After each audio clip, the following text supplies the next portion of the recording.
Aber wann scheffelt man in Flive das große Geld? Niemals.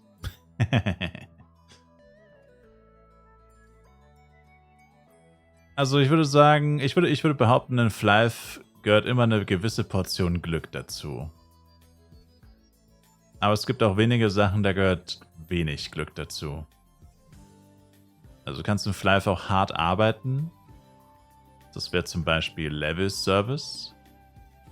Da hast du halt eine feste Anzahl an Arbeit oder halt, du hast halt eine Stunde und bekommst dafür X Geld.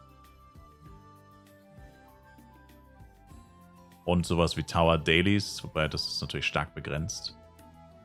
Also grundsätzlich ab 141 plus. Und auch davon abhängig, was du machst. Also das, was ich zum Beispiel mache, ist ja größtenteils farmen und hoffen, dass was Gutes droppt. Das kann halt, also ich meine, du kannst genauso viele Bosse töten wie ich und 10-mal so viel Geld verdienen. Oder du kannst genauso viele Bosse töten wie ich oder sogar noch weniger Geld verdienen, was fast nicht möglich ist, würde ich behaupten. Aber nichts ist unmöglich. Also es ist sehr unwahrscheinlich, dass du noch schlechter droppst als ich, aber also vor allem jetzt auf Kriton bezogen. Also theoretisch hätte ich in der Zeit schon mindestens 5 oder 6 Herneswaffen droppen können. Mit einem Gesamtwert von bis zu 20 Milliarden.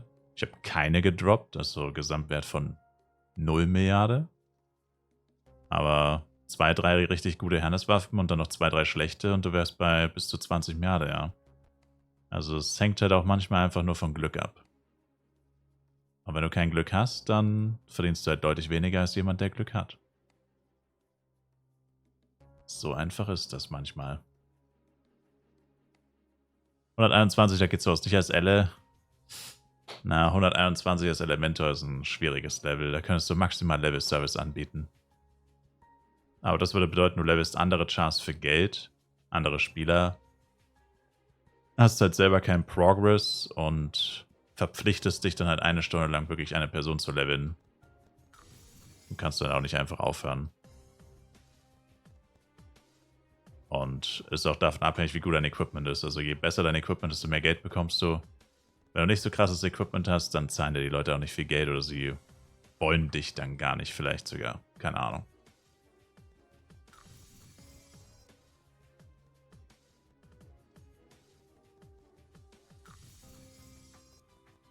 Also Level Service ist an für sich relativ einfach. Weil man kann natürlich auch viel mit Power-Ups ausgleichen. Und Power-Ups bekommt man zum Teil ja doch gratis. Du könntest zum Beispiel einfach irgendeinen Char haben. Der muss jetzt nicht unbedingt perfektes Equipment haben.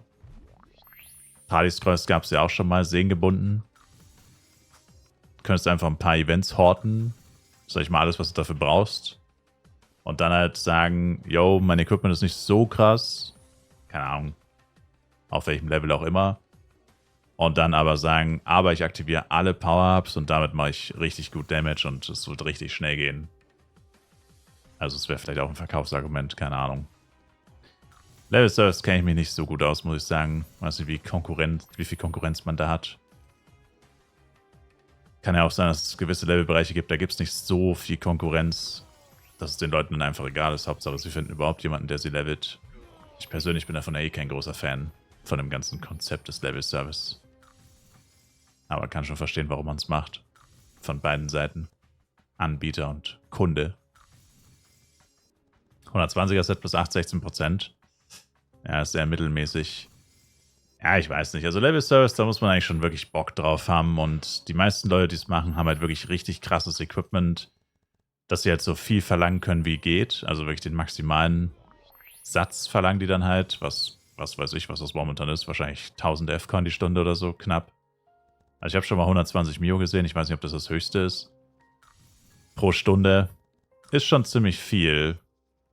Aber die investieren halt auch wieder einiges. Also zumindest haben sie wahrscheinlich Party-Skills. Also Fupa, Scrolls auf irgendeinem Char. Gut, die haben sie vielleicht sowieso aktiv. Höchstwahrscheinlich. Power-Ups und so. Also die sind halt auch dann wirklich all in normalerweise. Da ist ja die Frage, kann man da überhaupt mithalten, wenn man jetzt nicht so krasses Equipment hat? Wie gesagt, mit Power-Ups kann man bestimmt einiges ausgleichen, vor allem wenn man jetzt nicht so im Ultra-High-Level ist. Ich denke jetzt nicht, dass im Low-Level irgendjemand erwartet, dass du da perfektes Set plus 10 hast und so, auf Level 60. Aber vielleicht auch schon. Das weiß ich eben nicht. Aber das wäre jetzt so eine Sache, die nicht vom Glück abhängig ist. Aber alles andere, was man sonst eigentlich macht, ist halt wirklich eigentlich vom Glück abhängig. Also das meiste, was du im Flyfair machst, ist ja Monster töten und hoffen, dass was Gutes droppt. Dungeons, Bosse, whatever.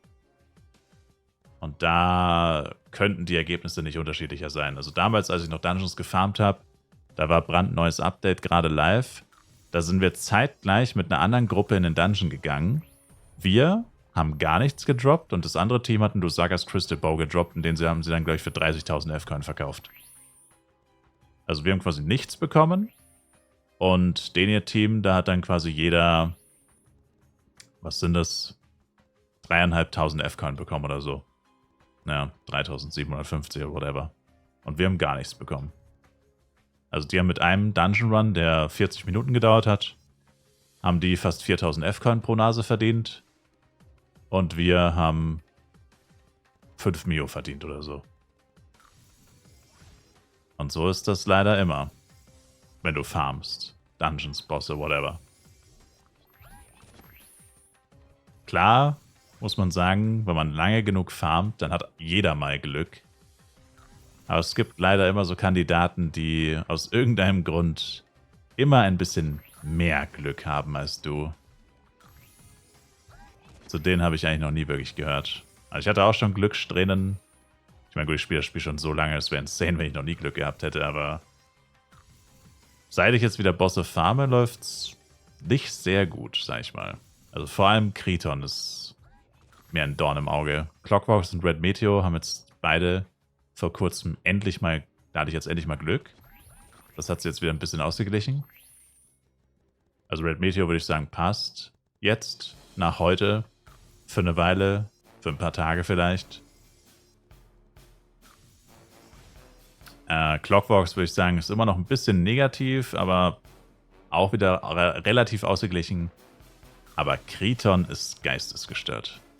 250 Kriton ist keine Herneswaffe, also es kann mir keiner erzählen, dass es irgendeinen anderen Spieler gibt, der so viele Kritons getötet hat und auch keine Waffe gedroppt hat. Ich bin mir 1000% sicher, dass es niemanden gibt. Auf der ganzen Welt nicht. Also das ist schon perverses Pech. Das sollte jetzt endlich mal irgendwann aufhören, hoffentlich. Und ja. Durch Stunny-Leveln kommt da nicht viel rum. Nee, aber es gehört dazu. Aber 120 in Astria, da solltest du eigentlich schon so 10 Mio die Stunde mindestens machen.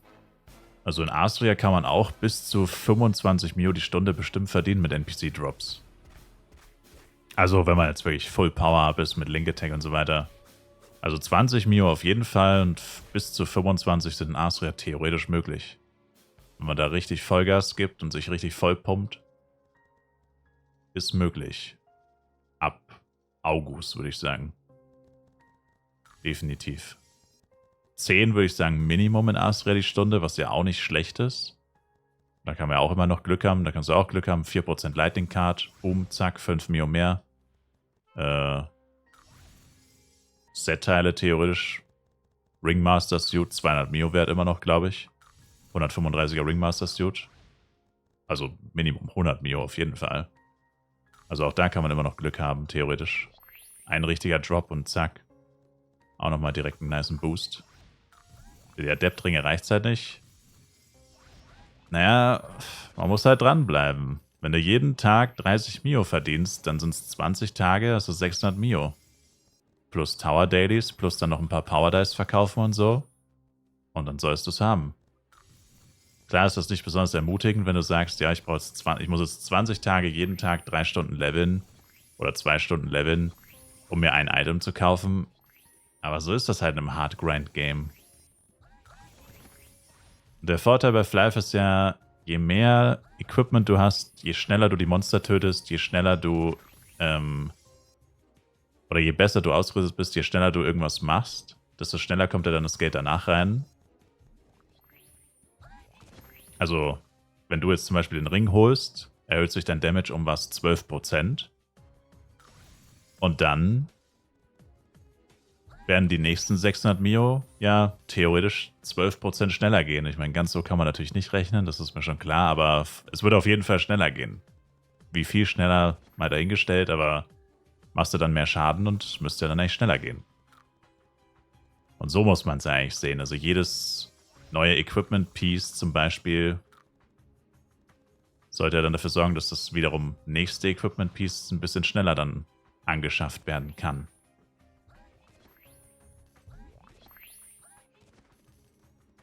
Aber ich meine, wenn man sich anguckt, also ich finde es halt immer schwierig, wenn du sagst Free-to-Play,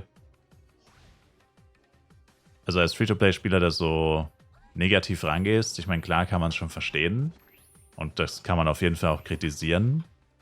Aber ich finde halt auch, dann darf man solche Spiele auch nicht spielen, wenn man da so ein großes Problem mit hat, dann ist es halt schwierig. Ich meine, da wirst du dich mit Fly niemals anfreunden können, weil es ist halt einfach so.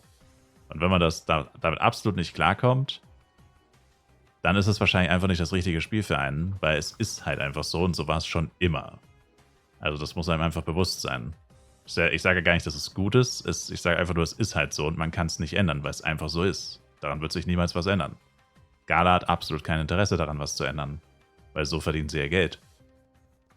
Und ich meine, du kannst ja nicht erwarten, jemand casht umgerechnet paar 100 Euro oder 1000 Euro und du erwartest dann, dass du nur 10 Stunden levelst und das dann auch hast. Und du erwartest dann, dass du 10 Euro sozusagen die Stunde farmst. Ich meine, so funktioniert das halt einfach nicht.